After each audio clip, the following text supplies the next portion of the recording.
오늘 시장 얘기를 하려면요.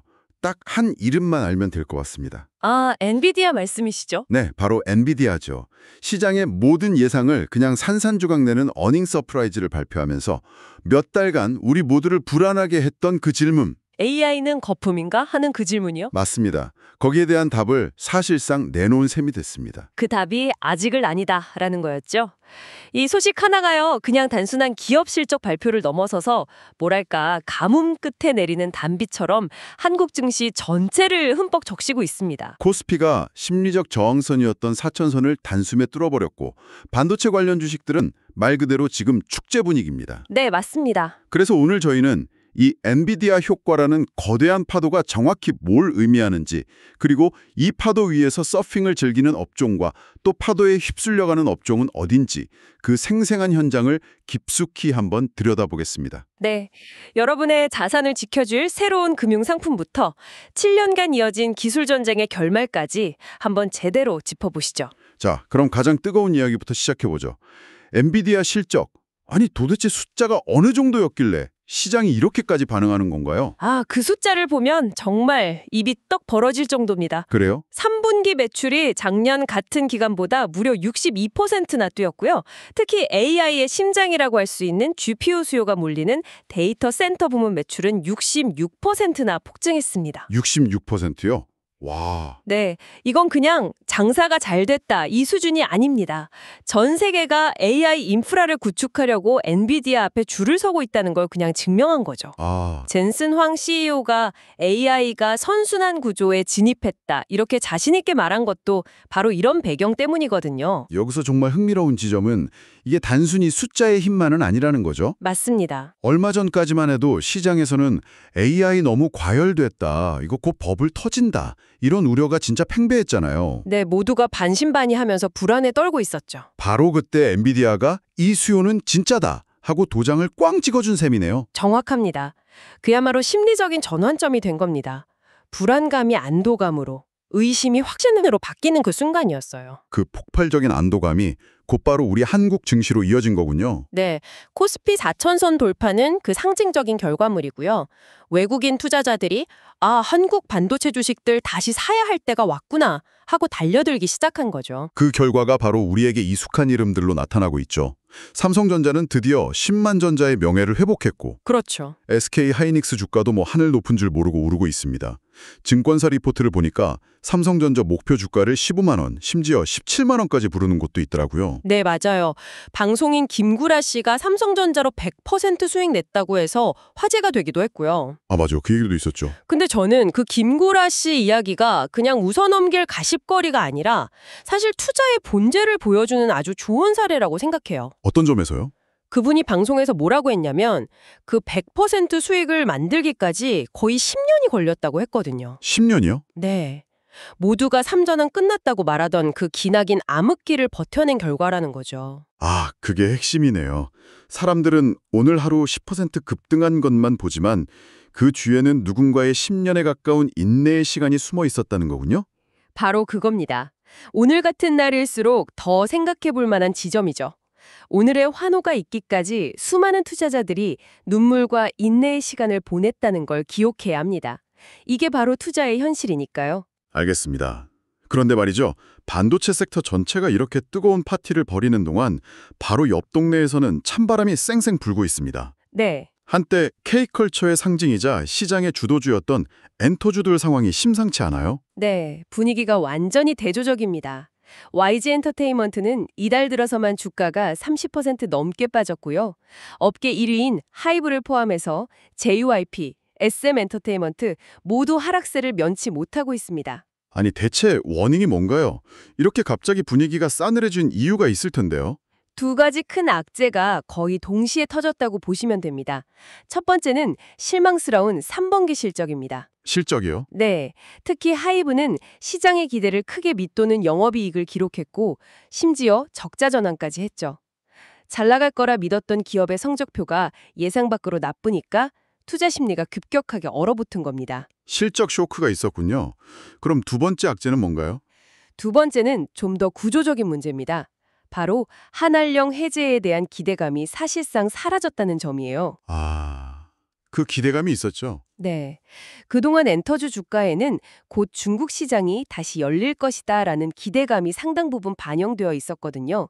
그런데 이게 생각보다 진전이 없으니까 그 기대감이 실망감으로 바뀌면서 주가를 더 끌어내린 거죠. 지금이 오히려 기회일 수도 있을까요? 바로 그게 지금 시장 참여자들이 가장 고민하는 지점입니다.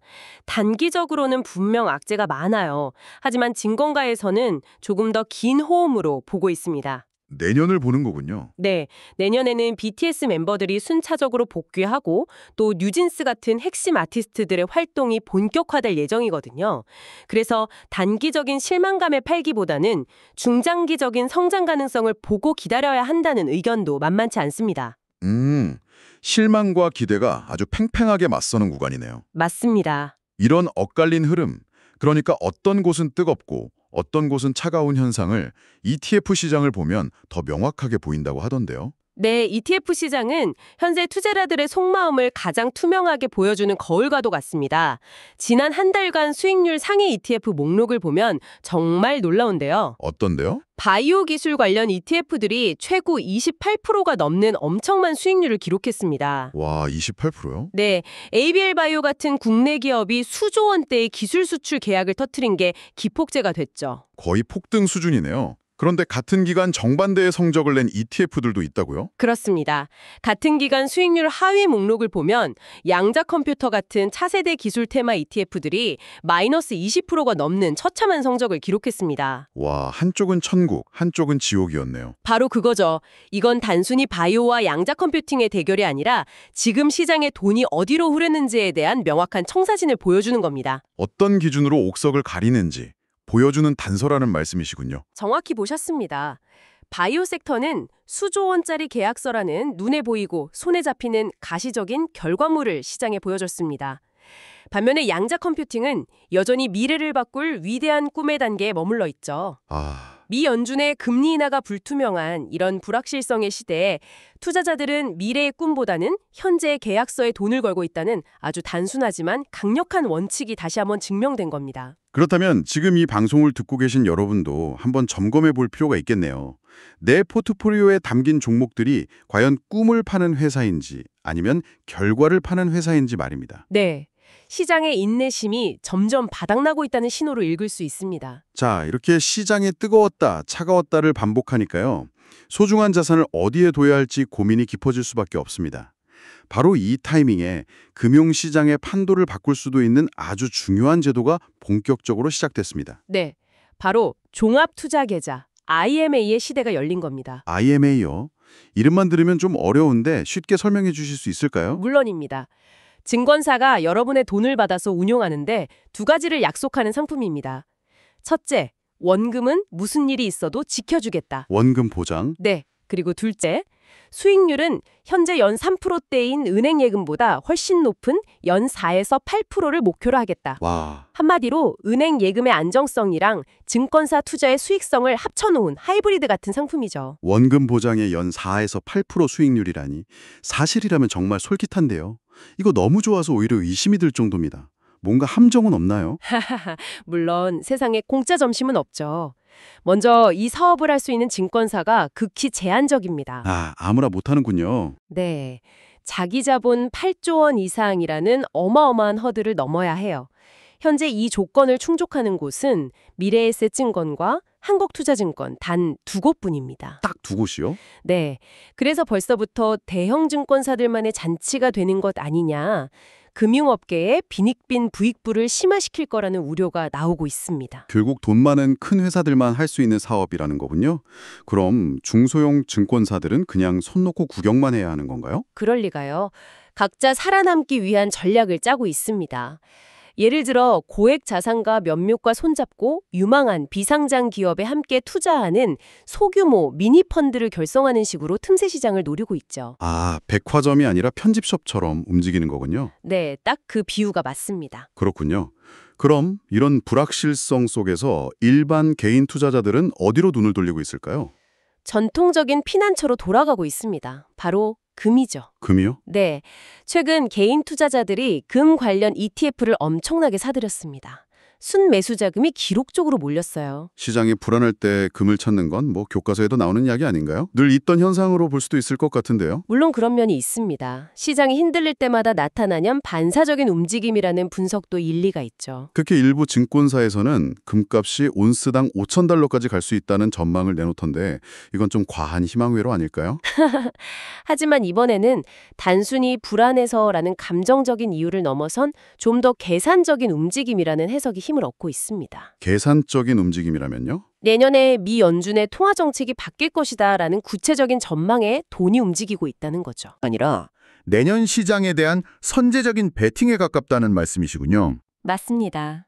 연준이 긴축을 멈추고 통화 완화, 즉 돈을 푸는 쪽으로 방향을 틀면 달러 가치는 약해지고 그 반대급부로 금 가격은 오를 가능성이 높다는 시나리오에 투자하는 겁니다. 5,000달러라는 숫자는 좀 과감해 보이긴 하지만 상승 방향성에 대한 확신이 있다는 뜻이군요. 네. 현재의 불안감을 피하는 소극적인 선택을 넘어서 내년의 정책 변화까지 내다본 훨씬 더 전략적인 움직임인 셈입니다. 결국 이런 거대한 시장의 흐름도 개별 기업들의 치열한 싸움과 도전이 모여서 만들어지는 거잖아요. 그렇죠. 실제로 7년이라는 긴 시간 동안 이어진 소송전 끝에 미래 배터리 시장의 판도를 바꿀 수도 있는 아주 중요한 기술을 지켜낸 회사가 있다고요? 네. 2차 전지 장비 업체인 엠플러스 이야기입니다. 경쟁사를 상대로 벌인 특허 소송에서 최종적으로 승소했습니다. 7년이면 정말 긴 시간인데 놓친 기술에 대한 특허라고 들었습니다. 이게 그렇게 중요한 기술인가요? 네, 아주 중요합니다. 배터리 내부를 보면 양극과 음극이라는 얇은 판이 겹겹이 쌓여 있는데요. 노칭은 이 판들의 배터리 모양에 맞게 아주 정밀하게 자르고 다듬는 공정입니다. 아, 재단 기술 같은 거군요. 네, 맞아요. 얼마나 정교하고 빠르게 자르느냐에 따라 배터리의 에너지 밀도와 안정성이 결정되거든요. 배터리의 성능과 수명을 좌우하는 핵심 기술이죠. 단순한 기술 특허 분쟁이 아니었네요. 그것보다 더 중요한 의미가 있습니다. 이 노칭 기술이 현재의 리튬이온 배터리를 넘어서 꿈의 배터리라고 불리는 차세대 전고체 배터리에도 그대로 적용될 수 있다는 점입니다. 와, 그럼 미래 시장의 주도권을 쥔 거네요. 그렇죠. 이번 승소는 단순히 과거의 기술을 지켜낸 것이 아니라 미래 배터리 시장의 핵심 기술 주도권을 사법적으로 인정받았다는 데 훨씬 큰 의미가 있습니다. 이제 약 700억 원 규모의 손해배상 청구도 본격적으로 시작할 예정이라고 합니다. 미래 기술의 주도권을 건 싸움에서 승리했다니 정말 흥미롭네요. 그런가 하면 아주 특별한 도전에 나선 해외 기업도 있습니다. 영국의 테라뷰라는 회사가 영국 기업 최초로 한국의 코스닥 시장에 상장을 추진한다고요? 네, 이건 정말 이례적이고 의미 있는 사건입니다. 보통 유망한 해외 기술 기업들은 자국 시장이나 미국의 나스닥에 상장하는 걸 선호하거든요. 그렇죠. 굳이 한국의 코스닥을요? 네, 영국의 촉망받는 기술 기업이 한국 코스닥을 선택한 겁니다. 이 회사가 가진 테라헤르츠 기술이라는 것도 좀 생소한데요. 이건 어떤 기술인가요? 엑스레이를 생각하시면 이해가 쉽습니다. 엑스레이처럼 물체 내부를 추가해서 볼 수 있는데 인체에는 완전히 무해한 빛이라고 생각하시면 돼요. 이 기술을 이용해서 반도체 칩이나 디스플레이 내부에 있는 눈에 보이지 않는 미세한 불량을 찾아내는 데 사용됩니다. 그래서 한국 시장을 택한 거군요. 삼성전자, SK 하이닉스 같은 핵심 고객사들이 바로 여기 있으니까요. 그게 첫 번째 이유고요. 두 번째 이유는 한국에만 있는 독특한 상장 제도 때문입니다. 바로 기술 특례 상장 제도죠. 기술 특례 상장 제도요? 네, 이건 당장은 적자를 내고 있더라도 이 회사가 가진 기술 하나만큼은 세계 최고 수준이다 라고 공인받으면 코스닥에 상장할 수 있는 기회를 주는 일종의 기술 우대 전형 같은 겁니다. 기술력 하나만 보고 기회를 주는 거군요. 맞습니다. 기술력 하나만 믿고 도전하는 벤처기업에게는 정말 매력적인 제도죠. 테라뷰가 바로 그 점을 파고든 겁니다. 그렇군요. 이건 단순히 외국 기업 하나가 상장하는 걸 넘어서 그동안 저평가받고 외면받던 한국 증시가 다시 매력적인 투자처로 인식되기 시작했다는 회복의 신호로 볼 수도 있겠네요.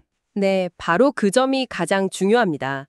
한국 시장이 더 이상 코리아 디스카운트에 갇힌 우물한 개구리가 아니라 글로벌 기업들이 스스로 찾아와 자금을 조달하고 싶어하는 역동적인 시장으로 변모할 수 있다는 가능성을 보여준 상징적인 사건입니다. 엔비디아발 훈풍이 몰고 온 시장의 뜨거운 열기부터 그 이면의 차가운 섹터들, 그리고 여러분의 자산을 둘러싼 금융환경의 변화와 개별 기업들의 치열한 생존 경쟁까지 정말 숨가쁘게 오늘 시장의 흐름을 짚어봤습니다. 여기서 마지막으로 정말 중요한 질문 하나를 던져보고 싶습니다. 네, 어떤 질문이죠? 오늘 자료 중에 국내 한 가치투자대가의 인터뷰가 있었는데요. 그가 코리아 디스카운트의 여러 원인 중에서도 아주 근본적인 문제 하나를 지적했습니다. 바로 세금 제도입니다. 세금 문제요. 구체적으로 어떤 내용이죠? 현행 세법상 대주주 입장에서는 주주들에게 배당금을 많이 지급해서 배당소득세를 내는 것보다 주식을 그냥 매각해서 양도소득세를 내는 것이 세금 측면에서 훨씬 유리하게 설계되어 있다는 겁니다. 잠시만요. 그게 왜 문제가 되는 거죠? 이게 아주 교묘한 유인을 만듭니다. 대주주 입장에서는 굳이 배당을 늘리거나 주가를 부양해서 주주들에게 이익을 환원할 동기가 약해지는 거예요. 아, 오히려 주가를 의도적으로 낮게 유지하는 게 나중에 상속을 하거나 경영권을 매각할 때 세금을 덜 내니까 더 유리한 상황이 만들어지는 거죠. 와, 충격적이네요. 네, 주주들한테는 정말 답답하고 불합리한 구조인 셈입니다. 그러니까 대주주에게 주가 올리지 말고 낮게 둬야 당신에게 이득이야 라고 세금 제도가 계속 속삭이고 있는 셈이군요. 바로 그겁니다. 정부는 코스피 5천 시대를 열겠다고 공언하고 있고 오늘 우리가 살펴본 테라뷰처럼 해외 우량 기업들이 한국 시장에 문을 두드리고 있습니다. 분위기는 분명 좋아지고 있죠. 그렇다면 마지막 질문은 이것이겠네요. 네, 질문은 이것입니다. 지금 엔비디아 덕분에 불고 있는 이 뜨거운 시장의 화량이 과연 코리아 디스카운트라는 이 고질적인 구조적 문제를 해결하는 방향으로 이어질 수 있을까요? 않으면 이 근본적인 제도 개혁 없이는 그저 또 한 번의 일시적인 상승 흐름에 그치고 말까요? 진정한 머니무브가 단순히 은행에서 증권사로 자리를 옮기는 수준을 넘어 부동산에 묶여있는 거대한 자금이 모든 투자자가 신뢰할 수 있는 자본시장으로 흘러들어오게 만들려면 우리에게 지금 무엇이 더 필요한지 함께 고민해 볼 시간입니다.